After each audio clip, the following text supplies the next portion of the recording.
Tief im Herzen des Waldes, eingebettet zwischen hohen Bäumen und glitzernden Bächen, lebte ein gutherziger Ranger namens Jonathan. Jonathan saß am knisternden Feuer und genoss eine Tasse Tee. Plötzlich hörte er ein leises Wimmern, das durch die Nacht hallte. Neugierig geweckt, wagte er sich nach draußen, sein Herz pochte vor Erwartung. Dort, in der Lichtung vor ihm, stand eine trächtige Wölfin. Ihre Augen glänzten vor unvergossenen Tränen und ihr schlanker Körper zitterte vor Erschöpfung. Jonathan näherte sich ihr vorsichtig und spürte ihre Verzweiflung. »Was bedrückt dich, liebe Wölfin?« fragte er, seine Stimme voller Mitgefühl. Der Blick der Wölfin richtete sich auf Jonathan, eine stumme Bitte um Hilfe. Unfähig, ihren traurigen Augen zu widerstehen, folgte er ihr in die Tiefen des Waldes.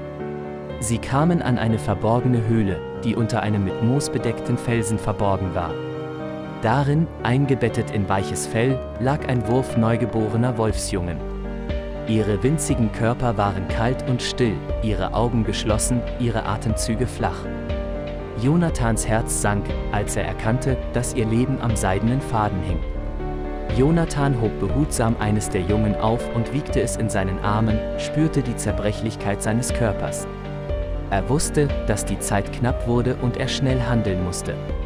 Gegen alle Chancen rennend, eilte er zurück zu seinem Haus und wiegte das Junge eng an seine Brust. Drinnen legte er das Junge in einen kleinen Pappkarton, der mit warmen Decken ausgelegt war.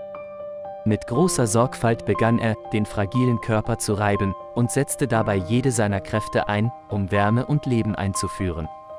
Seine Hände zitterten, aber sein Entschluss blieb unerschütterlich. Minuten wurden zu Stunden, als Jonathan unermüdlich arbeitete, um das schwache Junge zu beleben. Schließlich erklang ein leises Wimmern von seinen Lippen, ein Zeichen zurückkehrender Vitalität. Mit dem Morgengrauen wurden die Bemühungen des Rangers belohnt. Die Welpen, einst dem Tod nahe, zapelten nun mit neuer Energie und fiebten. Jonathan lächelte, Tränen liefen über sein Gesicht, in dem Wissen, dass ihre Leben gerettet worden waren. Sie hatten eine Chance auf Leben bekommen.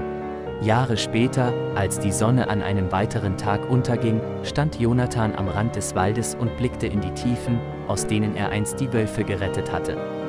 Eine einsame Gestalt tauchte aus den Schatten auf, ein prächtiger Alpha-Wolf, dessen Augen voller Dankbarkeit waren.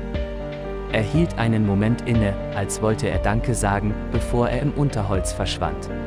Liebe Freunde, wenn euch das Video gefallen hat, setzt ein Like und abonniert den Kanal.